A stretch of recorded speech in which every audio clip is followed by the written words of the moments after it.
So today our topic is fundamental rights. The section on fundamental rights has often been referred to as conscience of the Indian Constitution. conscience का मतलब होता है अंतरात्मा. Fundamental rights ऐसे rights होते हैं जो कॉन्स्टिट्यूशन हमें जो है प्रदान करता है ताकि जो है किसी के साथ भी किसी तरह कोई डिस्क्रिमिनेशन ना हो. तो फंडामेंटल राइट्स जो है वो कॉन्स्टिट्यूशन की अंतरात्मा है. conscience का मतलब होता है अंतरात्मा. जब कॉलोनिकल रूल था, राजाओं का राज था, तो उस समय जो है स्टेट के अंदर एक सस्पिशन बना हुआ रहता था लोगों के दिमाग में. जो नेशनलिस्ट की भावना जो जगी थी ना, हमने आगे भी पहले पढ़ चुका है नेशनलिज्म वाली चीज.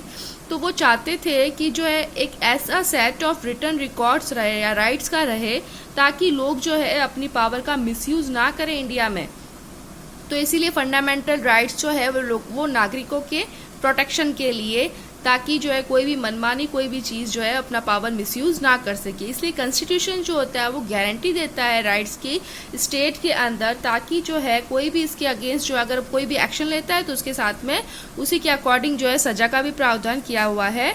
इसी तरह से हमने देखा कि बहुत सारे समुदाय ऐसे हैं जो कि कॉन्स्टिट्यूशन की नीड जो एक्सप्रेस करते हैं. किसके लिए एक्सप्रेस करते हैं? ताकि वो अपने ग्रुप को जो है वो प्रोटेक्ट कर सके. तो कॉन्स्टिट्यूशन जो होता है वो ये भी गारंटी देता है कि जो है मॉडरेटिज का मतलब जो होता है जो अल्पसंख्यक लोग या फिर जो नीचे शेड्यूल कास्ट के जो लोग हैं तो वो जो है मेजोरिटी बना के रखते हैं. तो इसीलिए डॉक्टर भीमराव अंबेडकर ने ये कहा ये जो फंडामेंटल राइट्स है इसके जो है उद्देश्य, दो उद्देश्य कौन कौन से है.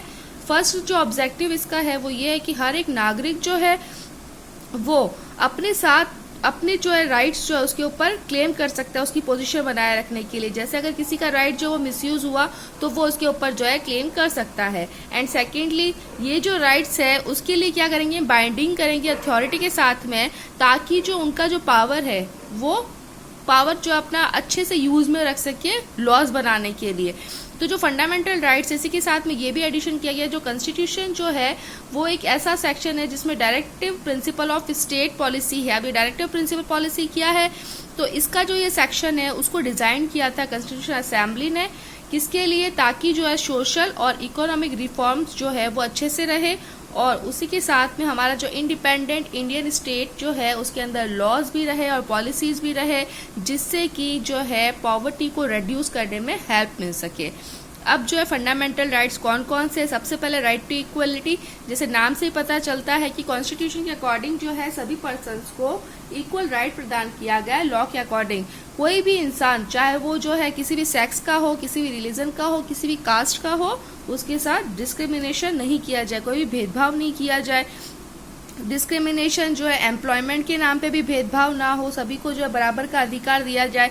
इसी के साथ जो अनटचेबिलिटी है, छुआछूत वाली जो भावना है उसको अबॉलिश्ड खत्म किया जाए. Next second is right to freedom.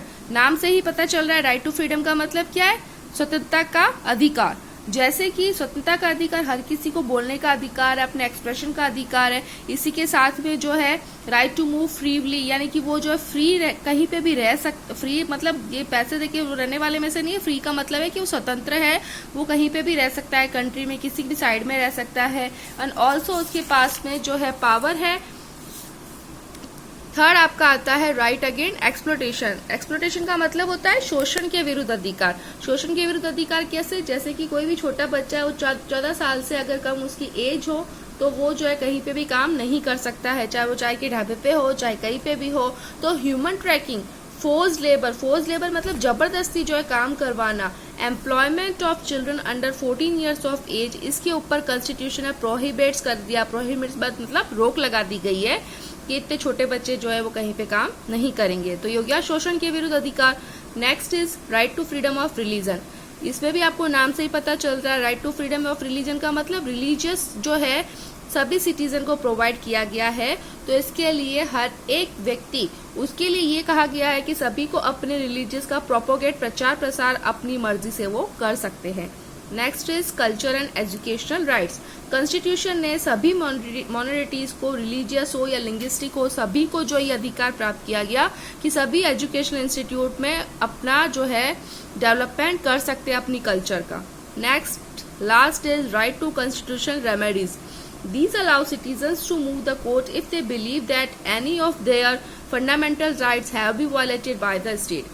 इसका मतलब क्या हुआ कि ये जो है नागरिकों को ये अधिकार प्रदान करता है कि आप कोर्ट में जा सकते हो जब आपको ये लगे कि आपकी जो फंडामेंटल राइट्स है वो स्टेट जो है वो वायलेटेड कर रहा है, ठीक है, तो अब आप जो है कोर्ट की तरफ जा सकते हैं। Next is secularism. सेक्युलरिज्म का मतलब होता है धर्मनिरपेक्षता।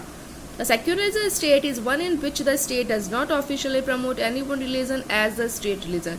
सेक्युलर स्टेट जो होता है वो ना केवल एक ही धर्म को प्रमोट करता है बल्कि सभी धर्मों का सम्मान करता है। You now understand the ways in which the country's history often determines the kind of constitution that a country adopt for itself.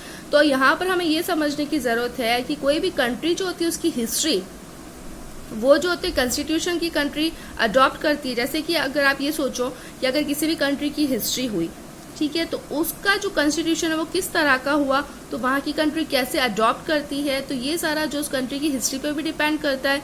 The constitution plays a crackle का मतलब होता है इम्पोर्टेंट। कॉन्स्टिट्यूशन संविधान जो है वो एक इम्पॉर्टेंट रोल प्ले करता है इन सब के लिए कि सभी सिटीजन को जो है वो बराबर का अधिकार मिले और वो जो है इलेक्ट टू रूलर्स, यानी कि वी इलेक्ट टू रूलर्स का मतलब हम इलेक्ट करते हैं आपको रूल करने के लिए। रूल करने के लिए यहाँ पर किसकी बात की जा रही है, रिप्रेजेंटेटिव की। Indian constitution has been amended over the years of reflect new concern of the politely. Constitution जो है इन सारे के सारे साल पे ईयर्स में अगर देखा जाए तो वो एक रिफ्लेक्ट है, एक जो इस तरह की परछाई है कि किसी के साथ पोलाइटली जो अमेंडेड कैसे किया जाए। Often a major change in the constitution means a change in the fundamental nature of the country. अक्सर जो है कॉन्स्टिट्यूशन का मतलब ये होता है कि फंडामेंटल नेचर जो है वो कंट्री का चेंज किया जाए। अब किसी भी तरह का अगर लॉ बनाएंगे तो वो कॉन्स्टिट्यूशन के अकॉर्डिंग लिखा जाता है, तभी तो उस कंट्री की जो है अगर देखा जाए तो बाइंडिंग जो अच्छी तरह की होती है। नेक्स्ट इज फंडामेंटल राइट्स जो हम लोग कल पढ़ेंगे। Okay, now thank you.